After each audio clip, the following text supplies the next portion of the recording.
Thanks for staying with us. So yesterday, a video came on social media showing many Africans engaging in one form of trading in another part of the world. And also in Nigeria, one of the primary functions of any government is to provide equitable welfare for its citizens. But over time in Nigeria, many public affairs analysts across have echoed that they have not done well in this regard. Mixed reactions have trailed yesterday's dislodgement of traders under the newly inaugurated Yourview Bridge by the Lagos State Environmental Sanitation Corps, otherwise known as Kick Against Indiscipline in the Sky.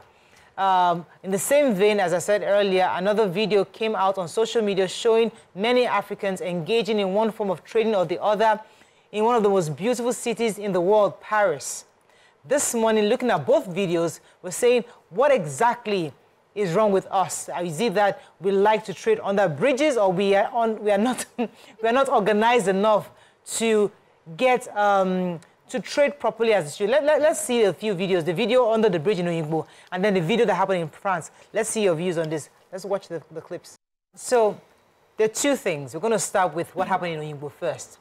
It's a newly inaugurated bridge. Nigerians went underneath the bridge to start selling their wares. And we love to buy things on the road. I mean, sometimes I always feel that being in the car is a disadvantage because when you're in the car, you can't just stop and park. But if you're taking bus and here, you can buy fresh tangerines, you can buy fresh this, you can buy all sorts of tomatoes on the road. It's all displayed. You don't have to go into the market. I always like that. But we've been told over the years that because it's convenient doesn't make it right. But these Nigerians have gone underneath, and many have argued that, listen, it's government's job to provide areas for these people to sell their wares. Well, government can be seen as irresponsible in not allowing these people to sell, because this is a daily needs and daily livelihoods. Do you think it's right for Nigerians to have gone underneath the new bridge to sell something just to survive? And then if we look at it with the video from France, where you can take Nigerians out of Nigeria, you can't take Africans out of Africa. So you go to Africa, to France, in Paris, beautiful city of Paris, and we're also putting our wares out there, selling on the road. What are your thoughts on this? Let me start with you, Nima. What do you think? Government's irresponsibility or the means to an end? It's a lot of from our practices, our ways, and our history. So markets did not used to be organized in Africa. It used to be at a particular place. A road can be passing through. Just have your wares at a particular spot, and it used to be licensed so that you pay the larger money for your space. The space does not have to be connected or organized like this. We did not have a proper market, stores and shops. And all our mothers and ancestors that traded this way. You know, except they're coming to your farm to collect. But when there's that meeting point, the meeting point was never a market shopping mall idea. So now that we're moving towards a mega city, for Lagos, for instance, are we planning a way that our people would, you know, grow into this modernity we are trying to introduce to them? Are we carrying them along? Also, if we are, why are the shops so expensive? So I have a case in question, the Ketu Mall, the Ketu Market. There are demolitions happening now, but to buy a new store, what we call that's open shop, I'm trying to remember the name. It's so expensive. Container, is it container? No, those small kiosk. The small kiosks, the one that doesn't have a covering. You just have your small place to sell. It's so ridiculously expensive for a small market woman starting. So if your business, there's a way we trade. I have sold things for years. Before I even became an undergraduate, from my diploma days in LASU, I was trading in underwears, hijabs, and all of that. I didn't have a store. It never did. And until my dad started releasing his car, I didn't have a place to carry them. So they were carried in bags and sold in on conventional places. So you go buy, quickly see. Nigerians have always done that. If you go to the market, there are people who don't have shops. They don't even have goods. They will come to you. Their own is to help you source. And you want to buy, come my shop. They will have an arrangement. On every store, market, any goods you buy, the amount, the owner knows what to give them as a percentage. And that's how people make their livelihood. So when we are advancing like that, we must carry our people's ways and practices into consideration. It does not have to be how it is done abroad. We want modernity, we welcome it. But we will not displace our people. Okay. Our people will not start to beg because make place fine. Yes, we must carry them along. This store, I know people who had places. You know, I was saying during the cash issue, I was collecting money from my friends in the market. Now, they are looking for money, 6 million to buy one shop. Oh, no. It doesn't make any sense. Oh, no. Then let me come to you, Miriam. Yeah, I like what Lagos State is doing, and it's not just Lagos State, actually a few other states are, just trying to clear the place up and make life easier for all Nigerians. So in Lagos State, it will make life easier for all residents of Lagos State and visitors. I know that area very well. I know how it used to be. Even for a pedestrian, you'll be in between people. If you're in a car, God help you, you'll be stuck in traffic for hours. And it's also breeding ground for all sorts of crime. So the government did this. It was not just about looking nice. It's about functionality as well, ease of movement, and also for better businesses, for those who have taken the money out to pay for the stalls around, is to allow for them to make good on the money that they have paid for the stalls. Now, I know it may come across as insensitive when you say, oh, these people don't have stalls, they can't afford the money that's been put on the stalls, and this is how our African way of doing things. Then what are we saying? That we should allow things to keep on going the way that they're going? Or speak with government.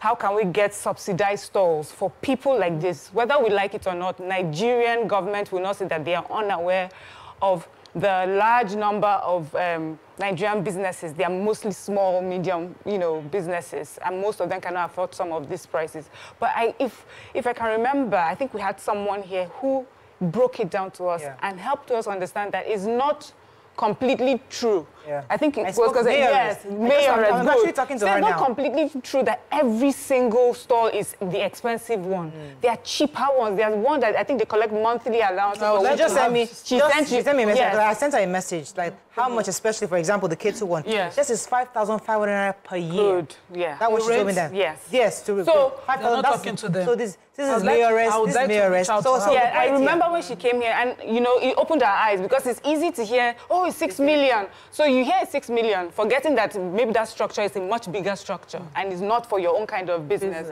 So if you let's make sure that the information that people need, these traders need to access, stalls that are commensurate to what they can pay, is out there. But I feel that government is doing a lot of good, and we should encourage it. Yeah. It's better for all of us. When we say, oh, be sympathetic to these people, be empathetic with these people, remember we're supposed to be sympathetic to all Nigerians, everyone that is involved. If I put my 6 million down, my 5,500 every month, I should be able to stay in my store. I should have traffic lead people to my store, or else that means, I've wasted my money. That means government is not sympathetic towards me either. That means government does not care for a well-meaning Nigerian, a Nigerian that is doing the right thing. So let's put this empathy aside and make sure that people follow the right thing because it's for the general good of Nigerians. Busy. So, for, against, I'm thinking, where do I stay now? Right. But let's go back, right in the middle. So let's go back to history. Where I was coming from, we always had market squares where all the markets were done. So you have like on Eke days, on Afo days, on Orie days. And all those days, there are different kind of things you see in the market, but there was always a market square. It was when I started growing that I started seeing people hawking on the street. Normally, you wait till the next 4 days to go to the market to purchase whatever you want to purchase. So you purchase for your household enough that it will last you the next 4 days to go back to the market to buy more. But, with modernization and, a lot of people not wanting to stay in one place, we saw a lot of people hawking. That's where I was coming from. But I think that since we are moving into a modern society, now I want to also paint the picture of the part of France that they showed people hawking, or selling just anyhow there. It will not happen in every city. Of course. It doesn't happen in every city. There are designated areas where some of these things are allowed. Community. Yes, where some of these things are allowed. Because when I went to Paris, I did not see any of this based on the area that I stayed. And so if Lagos is saying we are building a mega city, we don't want some of these things in certain areas, especially with government infrastructure. We need to make it look a certain way for our people and for the people that will be coming into the country. I think it's a good one, and we must encourage them. However, I would like that those people that were chased away were not just chased away. there should be alternatives for them.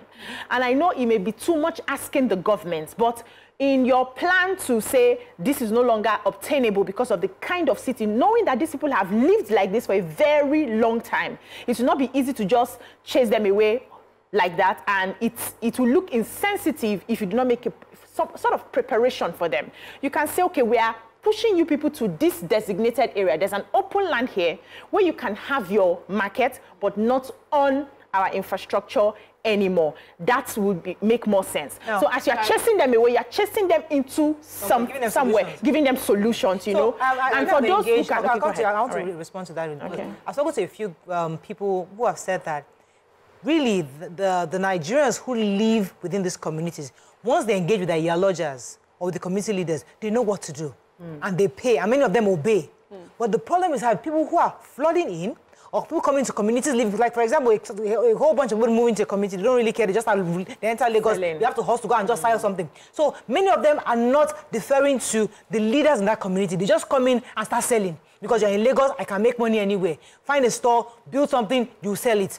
But they are saying that many of the issues they have is they're continually sensitized. But when you sensitize this group today, another group will come again. So they're having that constant issue. So there are different factors. So I'm just responding to the fact that it's not somebody that has been living there for 20 years and you now send them away. Many of them are law-abiding. And many of them actually... I find it hard to take that completely because I feel that if the community is involved, they will not sit, especially these Lagos people that I know. You now come from where and you want to sell market in where the community knows specifically and have all agreed that you should not sell market there. That means the community is involved. That means they have accommodated those people, you know. So going forward, and to be fair to government, I mean, many times we've heard them talk about this transition period. They're telling you, you have to move your market, you have to, these are stalls. Then hardly, if they did maybe military days, you hardly find a present-day government that just goes somewhere and just sends people out without forewarning them and giving them options. It's just that maybe how much that option will cost is the problem. But government needs to work closely with the grassroots. I think that's one of the things also Mayor has said, where a particular group of traders, roadside traders, were moved, and she didn't even know about it. So, you know, when you're coming into areas like that, talk to the grassroots leaders, involve them, let them be part of, these are your on-the-ground police. They're your on-the-ground enforcers. Let them be part of government decision to make places better for all Nigerians. And then I think we'll have a more seamless transition to modern structures. So I'm hearing for the first time, and I've been in the know of what is happening in that Ketu for a while, that, you know, is a 5,500 rent, monthly rent. Yes. Not monthly, annually. Annual rent? Yes. Let me read it for you. Wow. She said, so let me forward it to me. I'll forward it to you. Because no, you forward her number to you. Then you forward the number, forward it to, because I want to follow through. When I sit here, I want to say things for facts. I know people who are affected. So when Mayoress is talking tomorrow, let me be able to say, I know she's done what she said. Those people are giving millions in the bills that they received. They are presently racking the brains and saying, I can't afford what my shop has been demolished to be rebuilt as. We've had that experience in Tejo Show. The people who were there initially couldn't afford the new stores. And that's a fact. So when Mayoress has these facts, let this be public. Let these people be constantly informed in the language they understand, which is the Yoruba language, that is the language of Lagos people, in those markets. Let them know that there's hope for them. Let them not think, oh, when I take my goods now, it's better for me to go and put them on the roadside. I don't accommodate, I don't even believe in those touting building stores like what we have on the trade fair, under the bridges. I don't agree with that. What we have on Oyinbo, I don't support it. But let there be options. Affordable ones. Lagos has the rent-to-own option. They have that. They can do that for the shops. Let the people be able to afford. As you said, we'll follow up, but I had to, because when you said about, I had to immediately chat her up, and she's telling me here, people can buy from they actually partner with contractors. So say you buy from a contractor to own or rent, but government charges per year. Let them give whatever. Let me finish, Nima, now. Sorry, let them also give right of first refusal to the original owners. When you become local government chairman, you make a law. I'm telling you what. I'm telling you what is at stake here. What's on ground right now. So what do we have? So the point is, the government charges 5,500 per year. And so whatever you are, either landlord or tenant. So even if you're a landlord, you still pay to government. Now says that the government said the only people they allocated stores to are the fruit markets. So those are the ones that they gave. They sorted out. That's true. They sorted those ones out for fruit market, but they're even looking for more space for those ones. Okay. And she said that she's even looking for space. Yeah, that's all she has said so far. So could it but the be point is that so listen. So there are two conversations. Listen, I'm not speaking on her behalf. I'm just telling you to counter you saying that it was expensive. So we'll now have a conversation. We'll meet in the middle. Now the point of this conversation is not to debate what they are charging in K2 or not. The point is that when government is trying to displace certain people who have been selling on that, how do you do it? One. Second conversation is our people, the same way we sell on roads. When we travel abroad too, we sell on roads. Is it that is our practice? Therefore, government should allow us sell on roads because that's how we've been doing it since forever. We find a way. That's how we do. Yes. If you say, live here, I will go to another place and shade the market. That's the truth. So I'm holding the case for our people. They will go to another place, shade the market. You come there, you pursue them, you go to another place and shade it again. Shade it. It's shady market. Shady market. Let's use local balance. So let's try to understand these people. I don't have a store by the roadside today, but I saw it growing up. And what it meant is that the person wasn't involved in criminality. So when we look at these options side by side and balance things, it will make sense. We're not engaging mayoress on the K2. I only raised that example. I would love to have her here. Let us know what the 5,005, maybe I missed it when she wasn't on set, what that money is for exactly. Is it tenement rate? Is it the cost towards your total amount of your shop? So that we know whether these people have the options. Let me take the call, then I'll come to you, BC. Completely. Good morning. Thanks for calling, David. I'm sorry for keeping you. Thank you very much for this discussion. It's a very, very useful discussion. Yes, everybody wants modernization, but like Nabi said, that we have to look at our culture. Yes, when you displace people, definitely there should be an alternative. And I was discussing with one of the traders in K2 who said, after the completion, for even those who have 2 or 3 shops were not even given allocation. The allocation will be taken by these big men and giving it to them at exorbitant prices.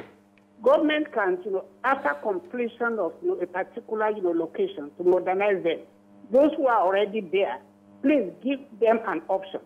The option that can be paid over a long time. That will ease tension and it will be good for everybody.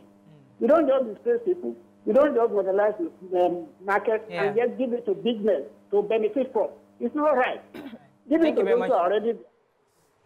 All right. So, we talked about our culture and the way we have been doing things, the way we've been selling. We can also evolve in our culture because every state has got a plan.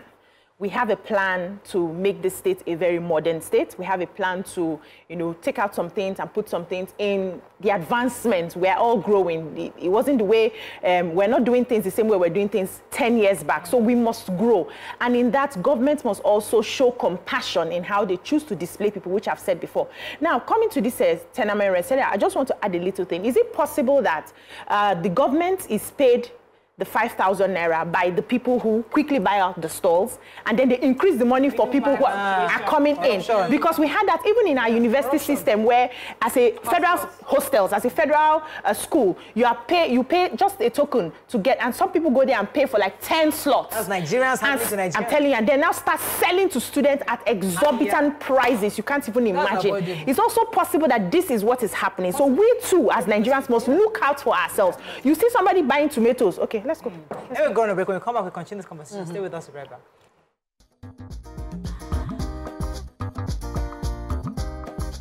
Stay tuned. Your View will be right back.